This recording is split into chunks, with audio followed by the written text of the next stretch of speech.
This is the Five Lights Podcast. Yes, it is the Five Lights Podcast, episode 12. I am your host, Daniel Herrick, and we are back just one day after episode 11. Look, we disappeared for a week, and we've got two at once here, like buses right now.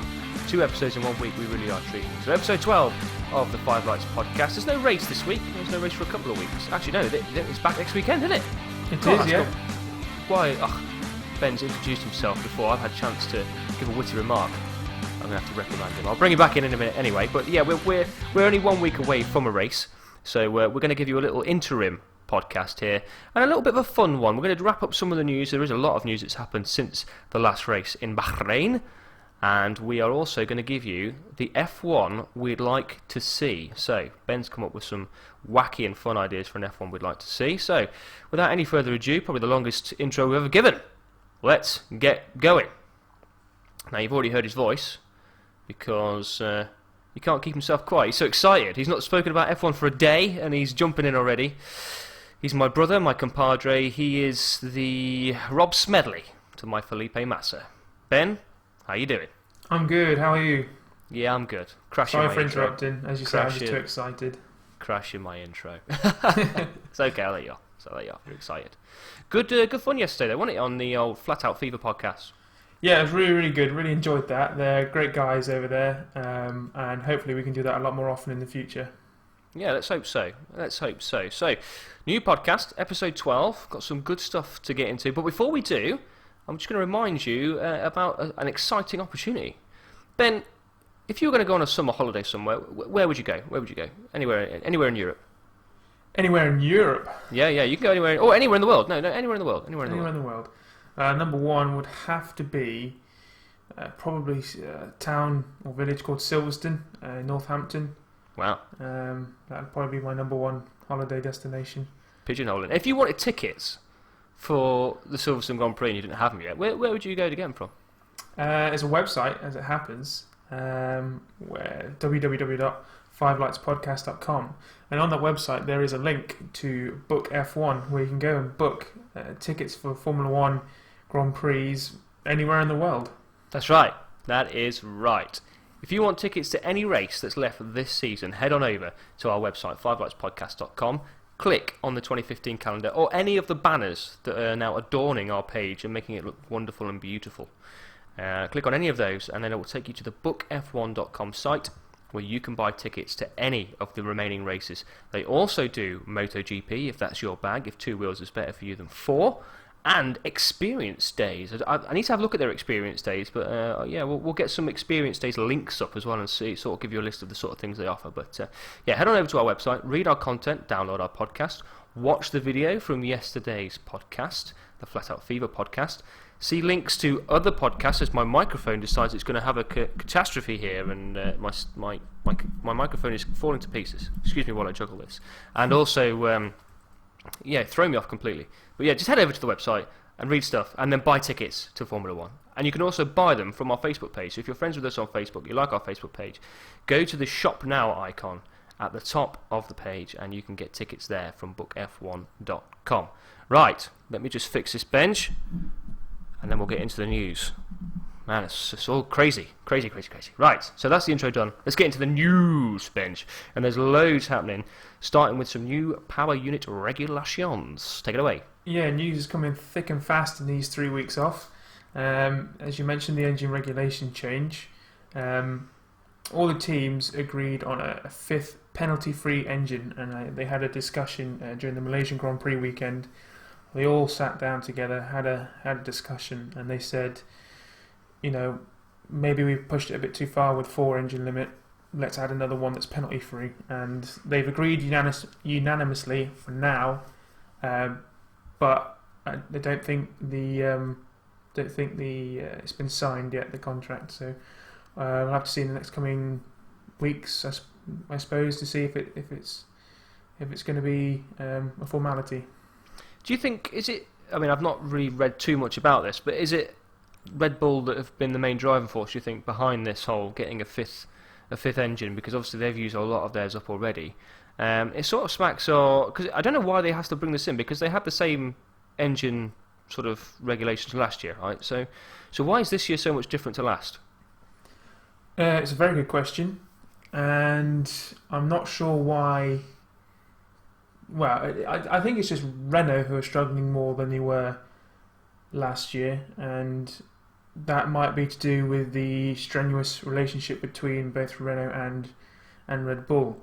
And Red Bull have been a bit demanding, and Renault haven't been able to meet those demands because they're so extreme. But we've seen Ferrari excel and improve massively over the winter, and Mercedes doesn't seem as big an improvement because they were so dominant last year. So they still have improved quite a bit. I think it's just the relationship between Renault and Red Bull that's caused this. And I think you're right. It probably is Red Bull leading this discussion the most, but they always are anyway. So. And Bernie's come in with a few pointers as well. One that I think is a good idea, and two are just sort of his thoughts on the situation. He's willing to stick with V6 turbo engines, which is good as long as they're providing an affordable engine.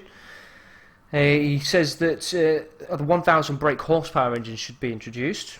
Okay, nice. And he also suggests, which is what I agree with, that engine manufacturers should supply the same engine to all their suppliers. Now, I think that's right. You shouldn't be able. Yes, if Mercedes supply an engine to someone else, they're going to want an advantage because it's their engine, it's their baby. But that provides a bit of an unfair playing field, doesn't it? Yeah. We've seen, obviously, with the likes of Mercedes, they supply, obviously, Mercedes, Williams, now Lotus, and Force India. They should all be the same, and it should just be really the rest on and then aerodynamics and the mechanical side of it.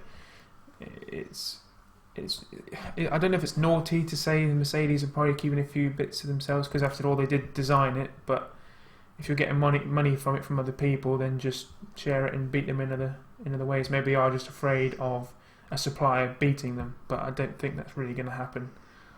No, I don't see that happening either. But Bernie's not the only person who's chipping in and giving ideas out at the minute. It's Claire Williams as well, from Williams. Usually the quiet team of F1, sort of just going about their business, but Claire Williams has come in with some rather bold suggestions of her own. Yeah, she was on the Sky Sports F1 Ask Crofty show last Friday, and she was saying that maybe European races should start at 4 p.m. instead of 1 p.m. This is really just to increase TV views, because if at 1 p.m. it's slap bang in the middle of the day, people don't have the chance to do anything before or after the race. Because if you're someone like us who wants to watch everything they can, and they want to watch the pre-show, GP2 and things like that, that's a good 5+ hours of your day gone. So if you leave the morning for families and people to do things that they want to do on a Sunday, go out for walks, gym, just relax, whatever, or do chores, and then leave the afternoon/evening to sit down, relax, and watch some good old F1.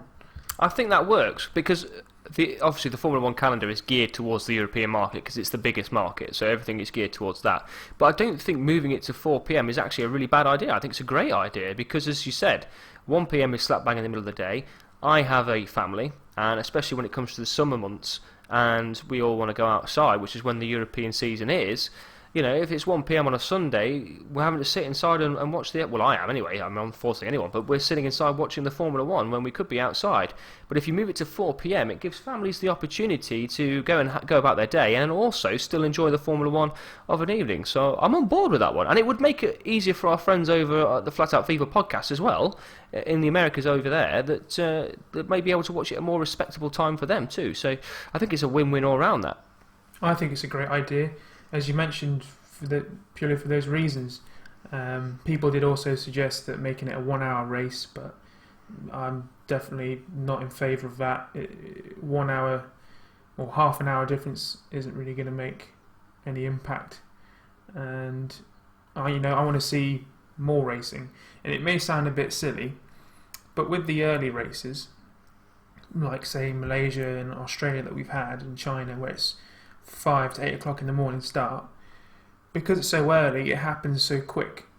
Whereas if it's in the evening, it's something to look forward to, and it prolongs the weekend, and it prolongs, although it doesn't really, it kind of feels like the weekend of Formula One has been prolonged, and it's gone not so fast. Yeah, I agree. I totally agree with that. And I think that's a good point you make there. It just prolongs that weekend and gives us something to look forward to. I'm not on board, like you said, with the 1 hour races, because look at the races in the past where we've had all the incidents and accidents and all the dramas happened at the end of the race, at 1.5 hour, 2 hour mark. So I don't think 1 hour races is the way forward. Yes, it may be cheaper for the teams, but I think it would ruin the spectacle. But Claire also said that Claire, look at me, first name terms now. Claire also suggests that fans should be consulted on the future of F1, which we said yesterday in our guesting podcast, and that's quite right, because it's going to be the fans that drive the sport at the end of the day. Because if they're not there, then that's it. Yeah, I think again a very good idea, and I'm going to get to this more later on in our rules we'd like to see segment. Oh, look forward to that then. Yeah. Right, so moving on.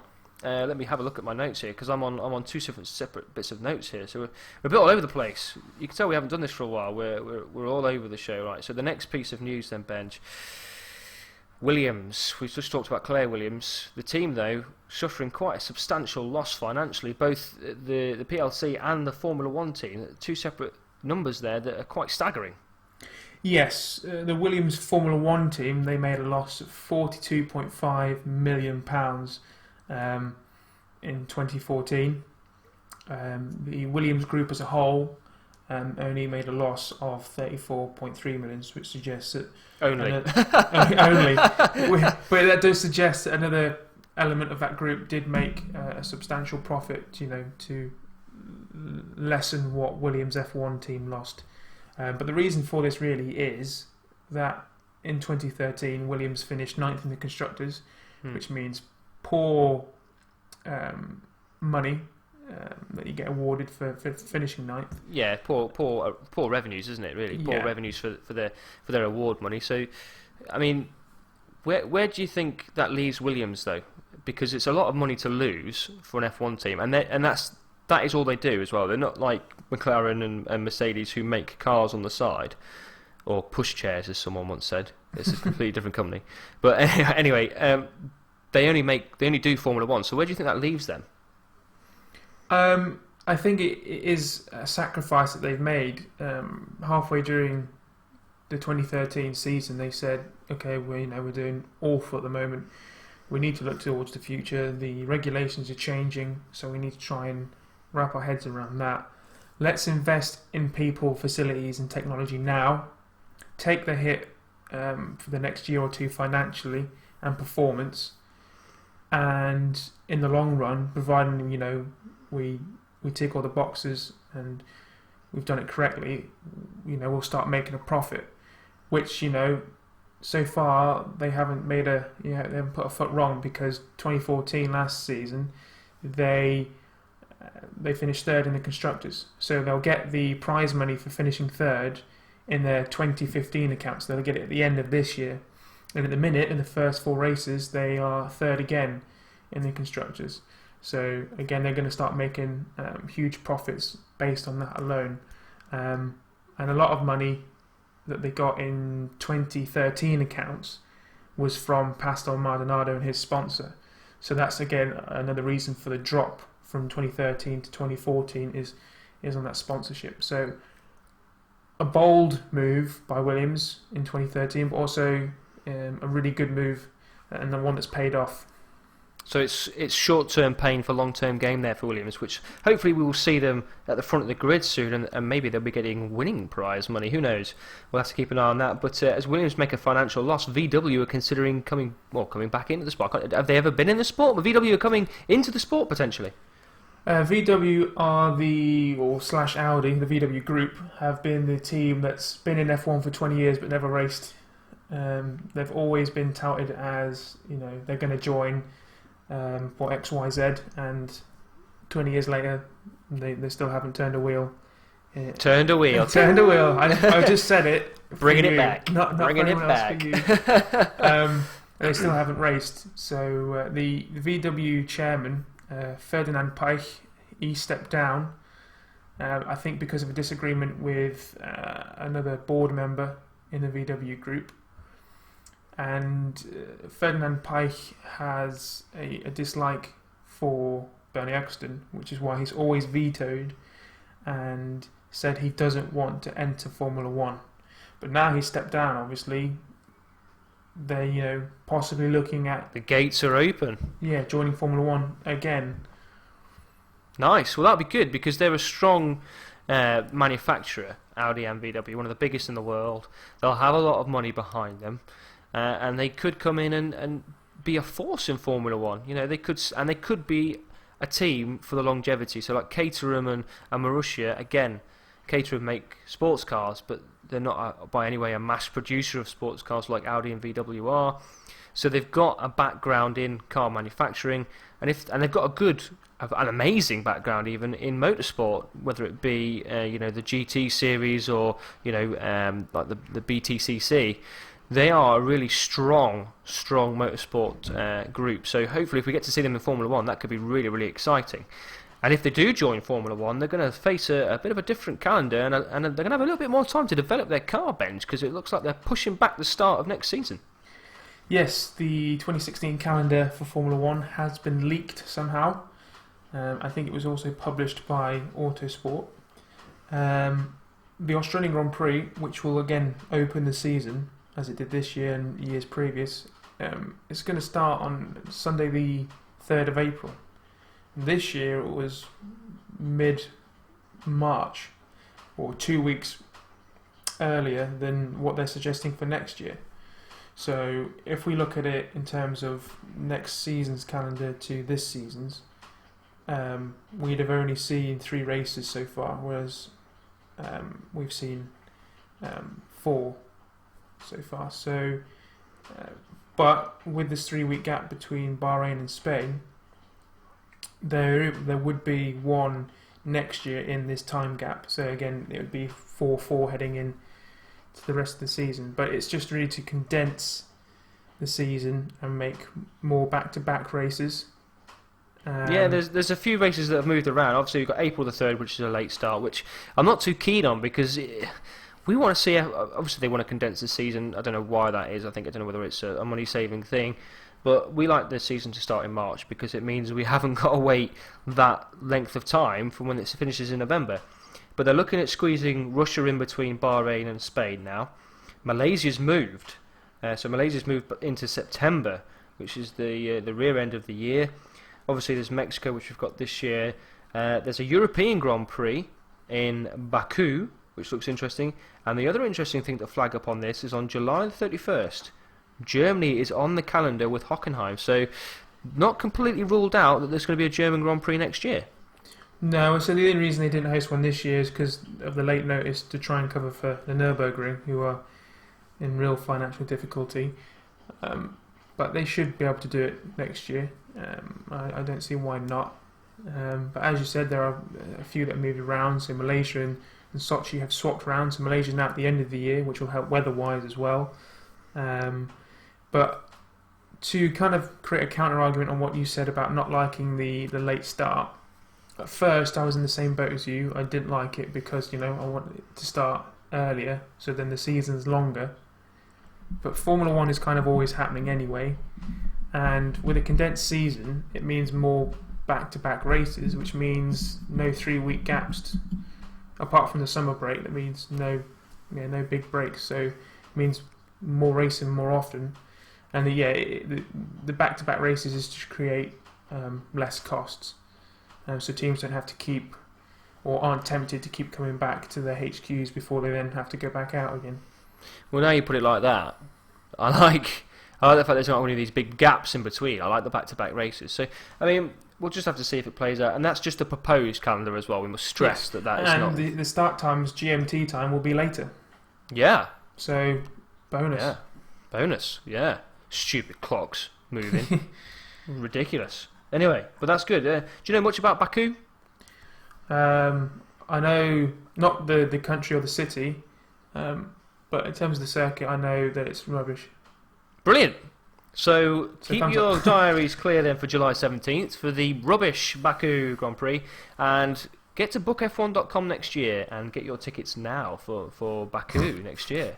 Look forward to it. The other big thing to point out for us British fans, June 26th, Silverstone Grand Prix, bringing Earlier. it forward back into June, baby. Nice. And if there's a European Championship, that might even cross over like a football tournament. Because I remember when we went a few years ago when the World Cup was on, that was good fun, man. That was really good fun. Get to watch the games. Wimbledon was there as well, I think. Yeah. That's always good fun. Good fun. Right, so we're moving on. Ferrari power unit upgrade bench. Looking to move on. Looking to catch those boys in front of them in the Mercedes. Yeah, the Flat Out Fever guys will be happy when they go to Montreal this year, because Ferrari have planned a major upgrade for that race.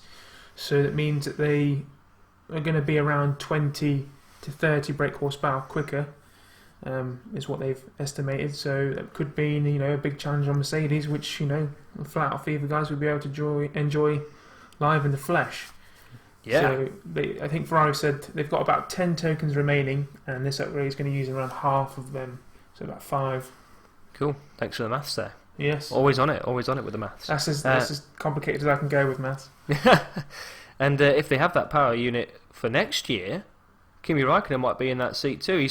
He's caught the attention of the Ferrari guys, and although at some points you think, is it going to be his last year? Because you never really know with Kimi. It looks like he could be putting pen to paper and maybe staying with Ferrari a little bit longer. Yeah, he's in his last year of his contract with an option for a 1-year extension into 2016.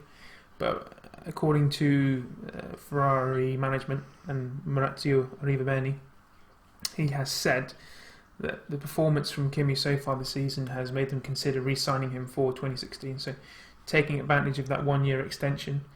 Ferrari had been chasing Bottas as a replacement, having to speaking to him at the end of 2014, but Arrivabene says Kimi probably deserves another chance next year, and you just have to see how his performance goes throughout the rest of the year. And I think it depends on Kimi's drive as well. Obviously, he is a former world champion. He's won the world championship before, and sometimes people question his drive for the sport still, and whether he's still got the enthusiasm for it. And it's difficult to know because he is so chilled and laid back. But I think he still wants to win another world championship, and I think he thinks that Ferrari is probably the best place for him to do that. So it'll be exciting to see him potentially back in the prancing horse next year. And if not, do you think he'll retire if he doesn't put pen to paper? From F1, yeah. He might go back to another kind of Formula or series like rally. Yeah, because he's got his fingers in lots of different. He does a lot of ice racing and stuff like that as well, doesn't he? Yeah. So he's got options. He's got options as our Kimi. Next note says Red Bull calm down. Yes. Christian Horner has admitted that Red Bull's best hope is to renew vows with Renault, and kind of they finally realised that teamwork is the best way forward. So although everyone was telling them that months ago, they've finally admitted and realised that that's the way forward. Yeah, and that's good. And they do have a contract with Renault through 2016, so they kind of have to as well. It's like it or lump it, fellas. Yes. So so that's good that they're moving on. Pirelli, these are going to be some quick fire news now. Pirelli have announced the next 4 tyre compounds. Yep, so for Spain, next weekend, it's going to be the hard and medium. So the hard is going to be the orange ring tyre, medium the white ring tyre. Monaco, Canada and Austria, they're all going to be the soft, which is the yellow ring, and the super soft tyres, which are going to be the red ring tyres. So, yeah, that's Monaco, Canada and Austria, kind of those quick, short circuits, hence the use of super softs. Indeed. Test filming day, or team filming day, sorry, for the F1 teams. We've seen a few of those, Force India and Lotus getting in on the action with these filming days. Are they teams taking advantage maybe and using them as test days? Yes, it's called a filming day in inverted commas, or promotional day, but it's a way to try and get rid of some of the niggles and problems that they're having with their car. A lot of teams have already, like McLaren and Red Bull, have completed both of their allotted days. You're limited to 100 kilometres per test. So yeah, those McLaren and Red Bull have already completed both tests for their season, or days for their season. I will post on our website, www.5lapspodcast.com, what teams have completed what days and when. And this week it was Lotus and Force India. And as I mentioned on our interview with Flat Out Fever, Force India enabled Martin Brundle of Sky Sports F1 to drive the car, and we'll get to see that hopefully in Catalonia. Get to see him bin it. He Yeah. dropped it. He dropped it. Even the best drop it sometimes. Anyway, last piece of news, a bit more sombre, but one that we feel we had to mention as big F1 fans. This weekend and today especially sees the anniversary of the weekend where Roland Ratzenberger and Ayrton Senna were killed 21 years ago. Today is the 21st anniversary of Roland Ratzenberger's death. He's sometimes, I put this on Twitter earlier, he's sometimes forgotten and overshadowed because obviously Ayrton Senna died in the same weekend. But if it wasn't for Roland Ratzenberger, they could have called the race off and things like this. So he had a big part to play in that weekend. Obviously, he's not to blame for the crash. But there was so many things went wrong in that weekend at Imola. You had Barrichello had a huge crash and was very lucky to walk away. Then unfortunately, Roland Ratzenberger was killed in a horrific accident, which the video of that will stay for me forever. And I remember very vaguely watching it and being horrified by it. And then sadly, Ayrton Senna was killed the very next day. Now, for me, obviously, Senna was a huge icon, and for him to be killed, it was just a huge shock because you just didn't expect the best driver in the sport to go like that.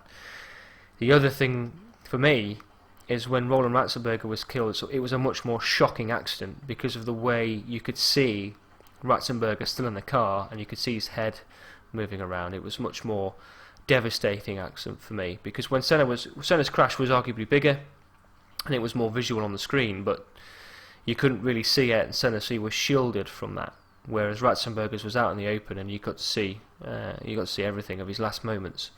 But we must never forget either driver, and it's important to remember the mistakes that were made that weekend.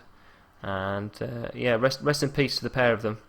And have you got anything to say on this, Bedge? Obviously, this is before you were even born. Not an era that I remember well. But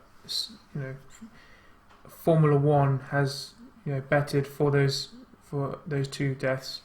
We haven't had a death in Formula One since. It kind of unfortunately took the death of two great drivers to realise that safety is quite important in Formula One. And the steps that Sid Watkins and the Drivers and Teams Association and the FIA have taken since then have been outstanding, and why we're seeing no deaths anymore in Formula One.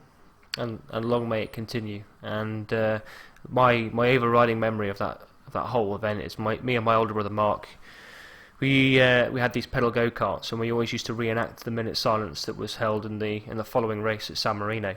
We always used to reenact that, and it was a horrifying weekend and a sad day for the sport and sport all over the world. So 21 years ago today, Roland Ratzenberger and Ayrton Senna sadly passed away. So moving on to, that's the end of the news, and moving on to something a bit more fun now, with rules we'd like to see, Ben. So I set you a task earlier today, Ben. We were sort of umming and ahhing. What do we do with this show? Do we just do a roundup, a catch-up?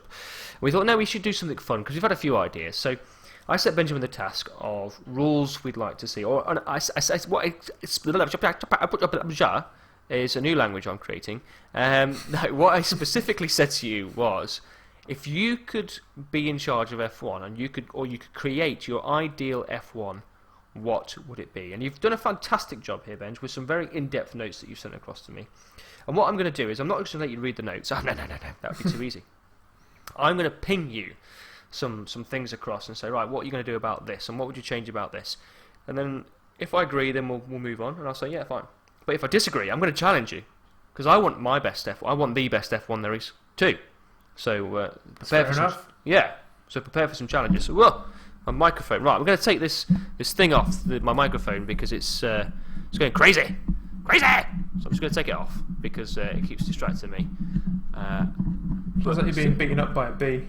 Yeah, it's doing my head in. So it's going now. It's gone. We don't have to worry about it anymore. So, car design, Ben. So I'm going to start there with car design because car design has changed so drastically over the years. We were just talking about the early 90s. Cars used to look... cars always look cool. The F1 cars always look cool. But even when you watch the classic races on Sky Sports, if you've got it on Sky Sports F1 channel, even from like when Hamilton won his first championship in 2008, the drastic change in design of the cars is amazing, and you compare them to the 90s cars and they look completely different again. So what would you do with car design? What elements would you take from past eras, and what would you keep that we've got now, and what would you change completely? Hit me with your car design regulations for your ultimate F1. Well, I like the current idea of power units to make it more relevant. Also, having been to the race last season at Silverstone, I love the sound. I think they're great sound, great deep moan, and plus the whine of the turbo. However, I think it should be less focus on the power unit.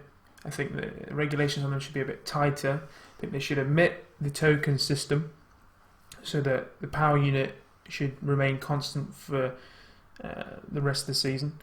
As you mentioned earlier, I agree with Bernie Eccleston's idea of the engine manufacturers supplying the same power unit to each of their customers to keep the performance level. That's my main focus, is just trying to tighten and narrow. What is that a word? It's a word. Narrow is a word. Yeah. I'm going to add it to your made-up language. Do it.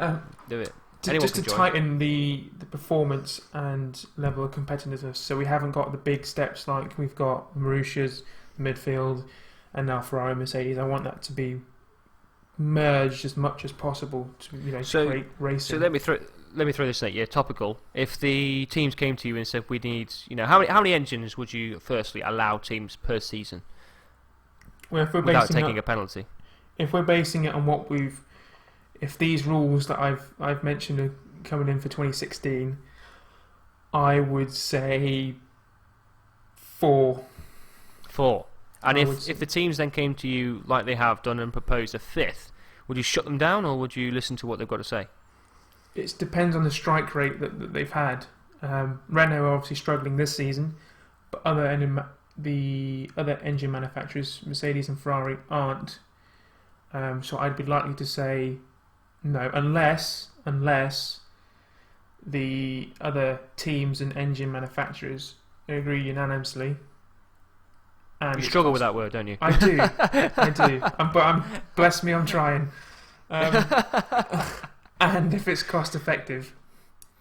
Yeah, and you said about weight limits as well, reasonable weight limits. Is that because you're a big guy? Kind of. Ouch. It's to kind of help the taller and therefore heavier drivers a little, but it's mainly to try and help a bit more design freedom. It's just going to allow more mechanical concepts and aerodynamic concepts to grow and be developed, rather than we can't do that because of the weight limit, we can't do that because of such and such. So it's kind of to kill two birds with one stone. Not that you should try and do that, never, but it's just a metaphor. As a member of the RSPB, you should never do that. I have a bird problem at the minute, and I'm struggling to come to terms with the fact that I may have to remove the bird. It's a harrowing thing. Anyway, we get off topic. That's for another podcast. Never. Anyway, so I talked about car design, and I said about all the different eras and things like that. You've talked about power units, and you've gone very specifically into that. Let's look at aesthetics now. Aesthetically speaking, what design gets you going, for want of a better phrase? What do you like to see in a car? Throw out a couple of cars from eras that you've seen that you think, yeah, that's a good looking car. The Ferrari from this year, the Mercedes from this year and last season. Again, it's hard for me to say because I'm from kind of one era, from kind of noughties onwards, so it's hard. But you have seen some horrific looking cars. I have, like the six-wheel Tyrrell. Yeah, well, even in recent years with the like when Hamilton won it in 2008, they had those weird front wing, like triple front wing things that look like razors, and then you had the I don't want to say the female pleasuring device noses. Yes. I won't say the word, but yeah, those horrible whatever they were supposed to be. They weren't very nice. No, they were awful. But you have seen pictures of older cars. So let's just break the realms of the era you've been in, and let's say if you could take a design from any car, even if you had to pick specific elements like a front nose from this era or this car and a rear, design your perfect car. So it's a good and a tough question. Damn right it is. Paxman, baby. I don't like Paxman though, so take that as you will. Nice. It's difficult. Well, let me sort of help you along here, because I have a huge array of different design ideas, and I think I should be an F1 designer. And I used to draw a lot of F1 cars when I was a child because it's all I could draw. But anyway, the era I love the most car design wise is the 90s. I remember having loads of little miniature toy cars from 90s era Formula 1 cars. I absolutely love the 1997 Williams car and the 1992 Williams car. Both World Championship winning cars. One with Nigel Mansell, one with Jacques Villeneuve. The design was beautiful. I also love the Jordan from 1996, I think. That was a great car, more because of the livery than anything else. I do like the early 2000 design of cars as well. I think they were very good looking cars. I used to love the Benetton. I think the Benetton was a very good looking car. And I like today's cars. I think today's cars are good looking. But I just think the 90s cars looked angrier. I think today's cars are very sleek. I would compare it to the Subaru Impreza.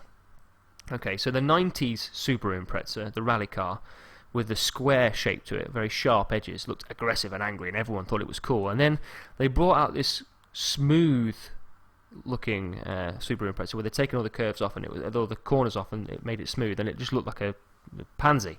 So I like the grunt, the sort of dirty-looking cars that, yes, they're fast, and yes, they are aerodynamically good on the eye, but they just look angrier, and they look like they're fast. Whereas these cars, they obviously they are fast, but sometimes they look a bit too sleek and a little bit too polished and a little bit too finished. Yeah, what I do like about the 80s and 90s era of the cars was, as you say, they looked aggressive, but they were very simple as well. So like we're seeing with the cars this year, and as you mentioned, like 2008 and 2009, finlets everywhere, wings with gouges in them and things like that. The cars in the 90s and 80s were very simple, very smooth, and when you watch like races from the 90s and 80s, the way they moved was very sudden, it was aggressive. Wild. It was wild. It was very, very entertaining to watch. We don't get that these days. It's more smooth lines. Whereas in the 90s, when you like I was watching the other day when Mansell overtook Senna on the straight at Catalonia. Yeah. It was backwards and forwards. It was so bumpy, sparks everywhere. It was very raw, aggressive, and dramatic, and even a bit scary, even watching it. So, the way I would put it out is watch Nigel Mansell at Melbourne when his tyre explodes. That infamous shot where he comes down. Now, you don't see tyres go like that nowadays. You see tyres go and they sort of wobble on the edge and they go very slowly. And when they go big, they don't tend to... Yes, if they drive around long enough, it will come off. But you don't see tyres go like that, where there's sparks wheel to wheel, and all of a sudden you get this big bang and this big wrap of rubber going all the way around. And then he comes to a squirming halt at the end of the road there. And that's what I like. It's a bit more raw back then, where it's a bit polished now. I think sometimes the criticism is that Formula 1 cars today look like they're on a Scale Electrics track. Yeah, but so I've got a mouse mat here with Lewis Hamilton's W05 on it. Not his pants picture. Not his Calvin Klein pants picture. That's somewhere else on my wall. Just looking at it, it probably is because of the era that I'm watching Formula 1 in, but I just can't see a car more beautiful than that. And this year's Mercedes and this year's Ferrari. I don't know. It probably is because that's all I'm used to, but they're just the best looking cars I've ever seen in Formula 1. Well, it's good for you. Good for you. And this is what this is about. We're making our own F1 here, so it's all about ideas that we like. So I commend you for that. And you're not wrong. You're not wrong. They are beautiful cars, but it's subjective, isn't it? It's all subjective. So some were ugly this year and years previous, as we mentioned. Like they were this year. Oh God.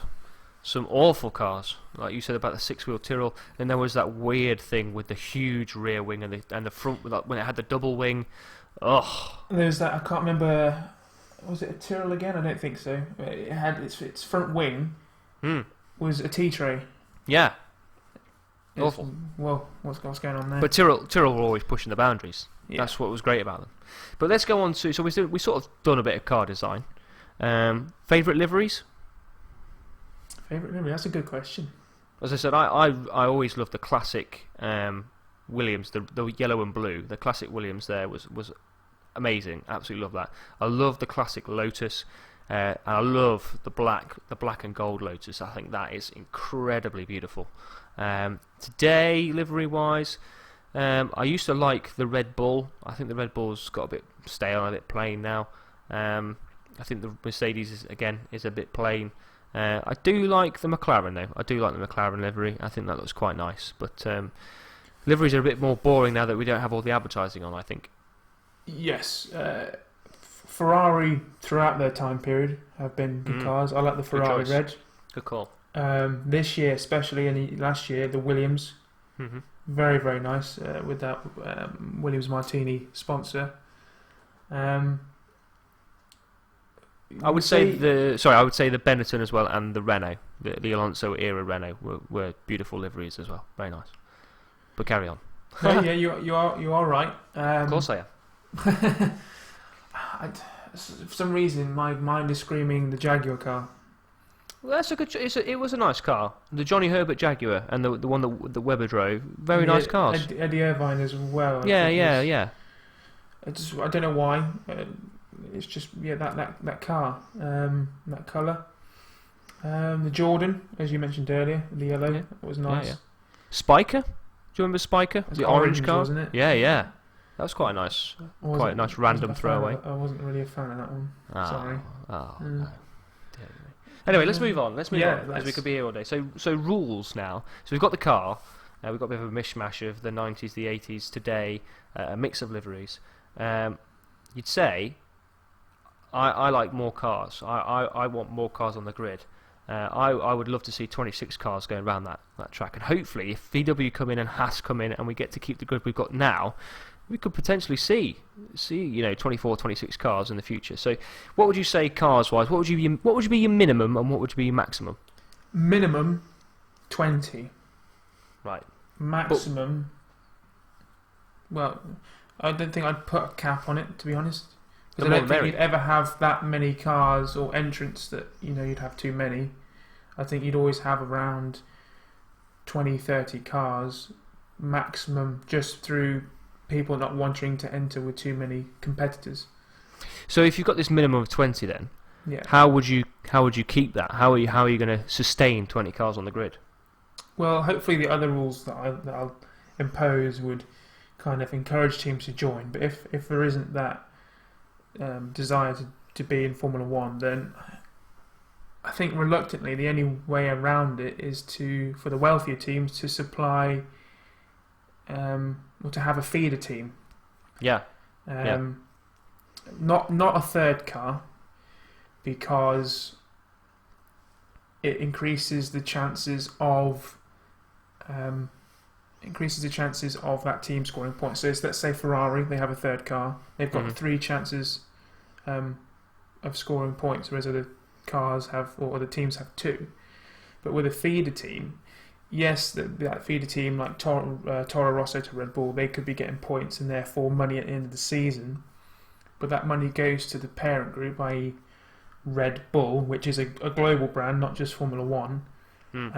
And if you were to have like a spending cap, and like the revenues from TV would distribute evenly, you wouldn't really gain an advantage from being a feeder team necessarily.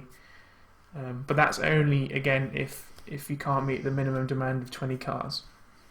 Okay, so we've got our grid. Let's say we've got 20 cars on the grid. It comes to qualifying day. Would you keep the 107% rule? Yes. Good. It should be enforced, but I think it should be enforced like now, like it is now. With if it's been met in practice, then that's fine. You don't want to be too strict with it, otherwise you are limiting how many cars are going to be on the track. And would you change the format of qualifying? Because we've seen so many different formats in the past. We had the sort of, you've got an hour, get on with it. Sometimes it went over 2 days. Then we did that, you take it in turns shootout thing where you get one shot at it. And sometimes we've seen some really complicated ones. I think this is the best connotation I've seen of qualifying for a long time. Yeah. Changes I would make is I would separate the tyres for practice and qualifying, and then different set for the race. So you would start in the race on any set that you want and brand new. So qualifying and practice, you can use any tyres you want, as much as you want. I would make Q1 shorter, so that means the more cars there are on track for a shorter period of time than already, say like 10 minutes, which means that cars and drivers might actually struggle, which in turn is going to mix up the grid come Sunday and create for some racing at the back, middle and the front of the grid. Q2 can be the normal lengthy session, but Q3 should be longer, because although a one-shot qualifying like we had last year really, where you can only get one run in, or this year it's kind of two, it's fine, but if someone cocks up, which they shouldn't, being a Formula 1 driver, but it happens, then it kind of creates an anticlimax. So the more time there is, the more teams can, the more drivers can keep posting fast lap times. So you think, Lewis Hamilton's got pole, no, Alonso's got pole, now Vettel's got pole. Cars just keep coming through one after the other, beating the pole lap time. So you said there that you'd scrap the whole, you start the race on your qualifying tyres. You think that would mix up racing, yeah? I think it would, not that much. But do you not think that what we've got now mixes up racing? Because you've got the guys at the front there in the top 10 who have to start on older tyres, while the guys behind are on fresh tyres. Do you not think that mixes things up? Yeah, I suppose you're right, but maybe... I think probably in the end of the day they'd both be the same, have the same effect. Because if you want to start on a different tyre, say the top four, two of them are starting on one compound, the other two are starting on another, they're not going to be racing each other directly until maybe the end of the race. So it might create more overtaking. That's my only idea with that one. But yeah, it probably won't have much of an effect. It's interesting to see. Sorry, it's interesting to see though as well that you've not put anything in about mixing the grid up or adding weight or anything like that. So you think it's a fair enough system as it is, without having to mess around too much and seeing what we see in GP2, where the grid is perhaps mixed up for the race, so you get the faster cars in the midfield or at the back. The cars in GP2 are a lot closer matched, whereas in F1 at the moment we've got teams that have got quite a big difference, say Marussia and the Mercedes. But if you had a Marussia starting at the front, for example, if that's how you want to do it, we complain when they have to be lapped. So we complain when at the start of the race when they have to be overtaken, because they would be overtaken. There's no question about that. But they would get in the way though. They'd cause chaos. They'd mix things up a bit, and they'd be an obstacle. Whereas when they're being lapped, they're supposed to just get out of the way. And this is another thing, by the way. I would get rid of that whole thing where they have to get out of the way. I'd scrap blue flags, by the way. If you're coming up against a back marker, then you should have to overtake them. I think you should get rid of that whole thing. I understand that, but let me put this to you. Do it. Your favourite driver is Lewis Hamilton, yeah? Yeah, I'd say so. It's the last race of the season. Yeah. The championship is between 4 drivers: Hamilton, Rosberg, Vettel, and Raikkonen. Mm-hmm. So they all have a chance of winning. They're all in the top 4. It's just detailed. It's all mixed. They're all mixed around. So I don't know, what the requirements are for Lewis to win. Ben's taking me on a journey. Apart from he needs to win. Good story. And he's in second at the minute. He's chasing. I'm there now. Vettel in third. Yeah. There's back markers in the way. Yeah. And the back marker won't move out the way. Well. And he's being quite erratic. Well, if he's being quite erratic, that's dangerous. But not enough to give him a penalty. He's just being really, really wide. Well, let me put it this way: if Hamilton's challenging for the world title, right, he's obviously in a fast car, and if he comes up against a back marker and he can't overtake him, then there is a serious issue there. Because but it's Pastor Maldonado, and he's bolted on a set of really wide tyres. He's drifting around the corner. You're talking nonsense now. This is nonsense now. You had me engrossed in a real realistic story, and now you've added fairy dust and pixies. Right, it's And Pasta nonsense. Maldonado. And pasta Maldonado. It's nonsense.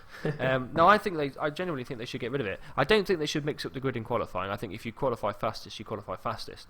I do, because then that would mean teams would not go out and run because they know they're going to start from the front.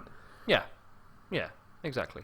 But I sometimes feel that there should be some sort of handicap put on them to stop the field spread and to keep the cars closer together. Perhaps you regulate that in the top 10 they have to do an extra stop, or they have to wait to a certain lap until they can pit, whereas everyone behind them can pit whenever they like, or something like that. Anyway, to sort of slow them down, perhaps, so that you've got the fight. But then again, as you said, if you do that, then people aren't going to want to qualify in the top 10. It all becomes a bit blah, blah, blah. So I think the best way is, as you say, is to keep it as it is, as in if you qualify fastest, you go fastest. But I still think they should keep the tyre rules. I think if you're in the top 10, you race on whatever tyres you set the fastest lap in. Yeah. Because I think that's the way to go. Or you could do, if you qualify first, you have to start the race on the sort of the tyres you used in Q1. So if you use the slower set of tyres, then you have to start on the slower set of tyres. But it's something, or a brand new set of the slowest compound. Yeah, or something like that. So I mean, we're working out the kinks here. Or wet tyres. Yeah, you have to start on wet tyres, irregardless of the weather. Or the weather. Yeah. Or if it's wet, you have to start on dry tyres. And if the safety car comes out, Ben, what are we doing about lap cars? Are we just leaving them behind? Fall behind. Yeah. Don't overtake. It wastes time. Just fall back. And no one cares. And as you know, Ben, I am for this, but when we played the F1 game the other day online, and we were at Monaco, and Ben decided he got bored and just binned his car into the wall, there was a safety car brought out. I was so That far wasn't behind. me. Was it not you? That was Mark. Oh, well, somebody did, and I was doing quite well. But I fell so far behind because I panged the wall, like I always do, and ended up in the pits, that I think the safety car was 3 laps. Yeah. I was so far behind, I didn't even catch the train of cars that had been created. I was that far behind. And how slow are you lapping compared to the... Oh, so slow. I hate that circuit. Ridiculous track. Absolutely ridiculous. I would abolish it from the calendar if I was in charge. Really, I had to crash out eventually because you and Mark had already crashed out. So Sure. to save you from being bored, I had to crash out. Sure. Where Rosberg did. It's a good story. It's a Yeah. good story. You also say, in your notes, it's quite an interesting one, GP2 champion would automatically qualify for a seat, but I think that's a good idea, but where would that seat be? How would that fit in? Would you In a have Formula one 1 seat? car. Obviously, it would be a Formula 1 car, but would one team have to sacrifice a seat? Would you say take it in turns for a team? Would it be like a draft? How would you work that out? One, it would depend on if he's part of a young driver program. So if he's with Red Bull, then he obviously would go to a Red Bull. If he's with McLaren, you go McLaren, Ferrari, etc. Really, it could just be a good old-fashioned bidding war, and and the driver goes where he wants to go. But there has to be a seat available. That's the thing. So it does have to be a seat available, but it can be. Yeah, it's not really foolproof, is it? Well, no, I think it's a good idea. I think it's right what you say. I think that if you're a GP2 champion, you've earned the right to drive in a Formula 1 car, and I think there is always a seat available somewhere, but it's how you would fit it in and how you would go.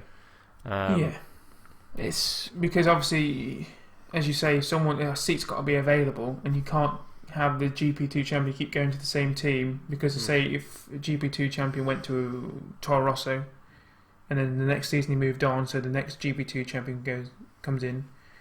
The other previous GP2 champion from 2 years ago has to then go somewhere, and that championship's always going to the same team. Would you give him veto rights, or her even? Would you give them veto rights to say, okay, you've won the World Championship, you won the GP2 Championship, go and get a seat in F1? Could the driver then say, actually, I want to stay in GP2 because I don't feel I can make the jump to F1 yet, I don't feel I'm ready? Or would you allow that? Or would you say you have to go to Formula 1? I would allow that. Yeah, I think I would. But I think they'd only get a certain amount of vetoes, maybe 2. Wow. So they get a maximum of 3 years. Wow. Yeah, after being a champion. Cool. That's a good idea. I like it. Let's move on to sort of commercial rights and the fans then. Okay, so we've done some cards, we've done some rules.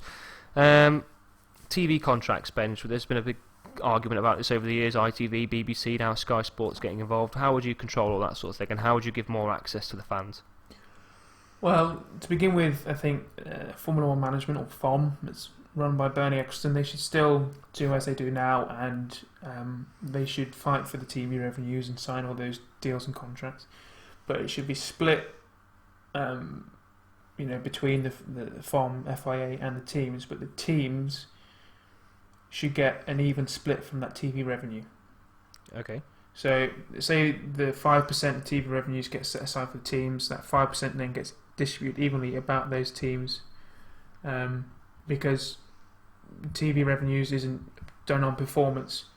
So the team should still get prize money from where they finished in the championship, but the TV revenues has no relation to where they finished. So that should be an even split. To get fans involved, it's really down to FOM and the people running the circuits. They need to bring in stuff where, like last year I went into the pit lane on the Thursday. I'm not sure how readily available it is for fans to go into the pit lane for maybe just open up on a Thursday, or maybe make tickets available for the weekend that aren't so expensive. Bring the cost down. Bernie needs to get off his high horse and bring down those ridiculous demands that people have to pay. Agreed. To actually just run an event, because it's costing classic races like Silverstone, Monza, Hockenheim, and Nürburgring. They can't afford to do it, because at the minute FOM protects the classic circuits. Yeah. But that is only if they can afford to meet the demands of Bernie Ecclestone. So they're not actually protected. And that's ridiculous, that the astronomical prices that Bernie sets for these tracks. But you've said I've got your notes here in front of me. You said there can only be a maximum of 5 street circuits in a season, and you said that new tracks should be aided financially by loans. Do you mean new tracks and old tracks, or do you just mean tracks in general? Because it says new teams and tracks, so I don't know whether you mean new teams or... I think, that is probably what I mean, new teams and new tracks. I think they are anyway. Mm-hmm. So anyone looking to join into Formula One is aided financially by FOM. And then obviously I think they'll probably have to pay that back. Working like a loan. But also new tracks, they must show that their country has a strong TV audience from the previous 2 seasons. So they can't go there if they haven't got a TV audience. Because, as I've said many times before, if it's not watched on TV in that country, it's not going there for a race, because no one's going to be there. Cool. It needs to be promoted through TV first, then get a circuit there. And as you said, I put in my notes, a maximum of 5 street circuits and around 20 races per season. So, a quarter of the races should be at maximum street circuits. And how I would add into that, and this is where F1 can take notes from other sports, is Formula One has the revenue and it has the backing to create, like NFL does, its own TV channel. And it could be a web-based channel. I mean, like you could use the YouTube channel, but like you've got NFL have got their Game Pass and things like that, and NFL other sports, Now. NFL Now and all that sort of thing, and other sports do the same. Why not take a note out of that book, which would enable? Yes, you'd probably have to pay a subscription for it, but it would enable everybody to have the same coverage that the European guys do, like we do over here, because we said yesterday, we're privileged with the coverage we get. But you need to enable everybody to have the same access to the sport, because that's the only way you're going to grow it, is through television first. Just by pitching up like a circus and having a race and expecting people to turn up when the ticket prices are huge, that's not going to happen, because there needs to be an interest there to start with. So I don't know where that business now comes in, because it just doesn't make sense from a common sense point. It's just purely money, isn't it, really? Like, Azerbaijan is just a rich oil country, so it just smells of money. But it doesn't. But these new tracks in these foreign lands don't work. I mean, obviously we've still got Abu Dhabi and we've still got Malaysia and we've still got Bahrain, but they tried India, they tried Korea, and they fell by the wayside. And it's ridiculous because they don't test it first, like you said with TV revenues. There's no plan there, and if you want to make money, then you have to make good business decisions. Yeah. And I think the reason they can do this is because obviously they don't pay for the tracks to be built. It's the country that steps up the bill, and when they fail, they can just go, whatever.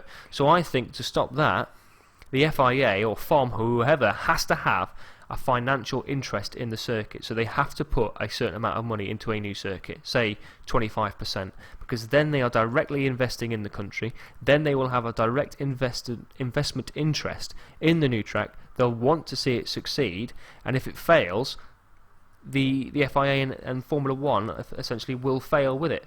So they need to have more of a vested interest in these new circuits so that they do become successful and they are put in the right places rather than, I don't know, let's just spin a globe and go, yeah, that'll do, let's go there. Yeah, and the contracts for circuits should be much shorter as well. Silverstone is suffering at the moment, probably like many other circuits on the calendar, because of a really long contract. I think 2019 the current Silverstone contract goes on for, and that contract means those prices are frozen as well, so they won't come down, is the way I understand it. So they need to be a lot shorter or just fairer for a longer time period. And people are complaining that, you know, Europe is losing its foothold as the main base for Formula One with like all the classic circuits. For me, it doesn't bother me if it expands evenly and fairly throughout the globe, as long as what we've just said, it's a main sport in that country. It's got good TV audiences, and it provides a good circuit. You know, Bahrain, okay, there might not be a massive audience there, which is, you know, which affects the revenue that they get from, you know, people not turning up. But it's a really good circuit, and it's the same with Malaysia. It's probably just the right circuits in the wrong place. As long as they can go somewhere where they've proven that they love the sport, I haven't got a problem with it. Quite right. I totally agree. We've run on quite a bit, Benja. We have painted quite a good picture of an ultimate Formula One. Before we wrap up, is there any rules that you've put in that you would really like to see that we haven't potentially mentioned yet?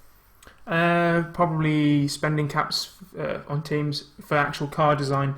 So just the cost to design a car should be between 50 and 100 million per season, depending on, you know, what teams can and cannot afford. And it should be really based on the poorest team. I would go another way with that, because of what I said yesterday about, and we've harped on about it a few times with the NFL model. I think you could go the opposite way there. I think the cap could be based on where you finished last year. So if you finished at the top, say your cap would be 50 million, but if you finished at the bottom end, your cap would be 100 million. So and it would tier that way. So the teams that finished at the bottom would have more money to spend to catch up, whereas the teams at the top would have less money to spend. And it would. I think that is the way to even the playing field if you're going to put a cap in and make it an even keel, if you like, that way. Yes, you might get some teams exploiting it, but they're still going to be at the arse end of the grid. So that's how. I mean, I don't know what you think about that. That is a great twist on the rule, and it's also about what you spend your money on. So teams can be spending money willy nilly, but they might have spent it on the wrong areas. But I like that twist. That's very good. Another thing that to do with cost that I would introduce is drivers cannot be signed with sponsorship. Sponsorship only comes available after their first season. So teams won't sign a driver because they bring in a ton of money. So it kind of eliminates paid drivers. But after their first season, they can then re-sign their driver with sponsorship deals. Cool. I like it. That's a good idea. I like that. But hopefully there's still financial support there for drivers and things like that, because obviously it's an expensive sport, so hopefully they still get some in lower formulas, yes, but in Formula 1, the elite, no. Cool. Right, so that about wraps up then, Benji. Would you agree? Does, yeah. Okay, well we might revisit this subject later on down the line and maybe break it on down and maybe like break down a Formula 1 car, design an ultimate Formula 1 car using cars from the past or something like that. But it was fun. We kicked some ideas around. We've had a look at the sport and dissected it. So we've been a bit negative over the last couple of podcasts about the sport. So we wanted to sort of say what we would do to change it and try and push it in a positive direction. But I had fun doing that, Ben. So perhaps we'll do that again another time. Absolutely. Got a few things to mention before we wrap up. For our brother Mark, our older brother Mark, he gets mentioned occasionally on the podcast. He's got a bold prediction. He said he wanted it mentioned in the next podcast, so we're going to do it now. Ben, I want to get your thoughts on this as well. It's sort of piggybacking off mine. He thinks that McLaren will score points before Maldonado. Thoughts? Well, considering McLaren could score points in Catalonia, then if I was a betting man, which I'm not, and we're not, and we don't promote it, then, stay in school, kids. Stay in school. Then, I don't see why it wouldn't happen. Plasto hasn't finished 3 of the 4 races, so McLaren probably stand a better chance, to be honest. There you go. So, Mark, we've done it. Your bold prediction is out there. We'll put it as a side note on our page, so you know it's there, and we'll hold you to it. And we'll come up with some more bold predictions next time round as well, and we'll do some stuff. We'll kick some stuff out there. So that is episode 12, Bench, of the Five Lights podcast. There we are. We're on episode 12 already. We'll be back next week, next Thursday, as we build up to the Spanish Grand Prix. You looking forward to it, Ben? Absolutely, always am. Always am. Cool. So our theme tune comes from bensound.com. Got to do some admin bits now. So our theme tune comes from bensound.com. It is happy rock. If you ever need any music for your multimedia needs, head over to bensound.com. Head over to our website, the Five Lights... Oh, no, not the Five Lights podcast. Let me get this right, because I think I got it wrong on the last podcast as well. So it's fivelightspodcast.com, and that's with the number 5, the numerical 5, not the word 5. Fivelightspodcast.com. On there you can find links to all our RSS feed, our iTunes, our Stitcher, our Podbean, everything like that. You can find links to the Flat Out Fever podcast, which we guested on last time, as you've heard 1,000 times now. Links to the On the Limit podcast as well. There's a link to the Badger GP League that we're in with the code on there. And there's also some amazing posts endorsed by Javier from the Flat Out Fever podcast, written by Ben's Biting Point. We're going to set out a calendar, which we're going to look at doing so you can see when we're going to post on there. And we'll be posting with a little bit more regularity throughout the season, so you can see some of the stuff we've written up. And if you need tickets to any race this season, head over to our website, hit up the 2015 calendar, and click on any race that you want to visit. Fancy going to Montreal and seeing Javier and Mike and Dan over on the Flat Out Fever podcast? Buy your tickets from us at bookf1.com. Head over to the Facebook page and you can buy tickets from there as well. Follow us on Twitter at 5lightspod and on Instagram as well. All the links on our website, as I said. That's it, Bench. Anything else to say before we wrap up and head out? Get working hard so you're busy, and then the race comes around really quickly. And no, we can save that till next Thursday, so don't worry about what I was about to say. Look at that, a little tease there, keeping you on tender hooks for next Thursday. Remember to vote in the election. I'm just going to put that out there. Everyone if you're in the UK. If you're in the UK, yeah. If you're listening in the UK, please vote. Please vote. It's very important. Ben's birthday was last week. It's my birthday on the 7th, which is the same day as the election. So after you finish voting, come and wish me a happy birthday on Facebook, Twitter. I accept all sorts of gifts. I like presents, I like cards, anything will do. Just send me a birthday present and I'll be your friend for life. So my birthday on the 7th, remember that. And that's it. Next Thursday when we're doing a podcast. Well, yeah, exactly. So we're doing a birthday podcast. Maybe we'll have to move it. Because it is my birthday. So we're going to have to do it a day earlier or a day later. We'll keep you up to date. I didn't even realise that.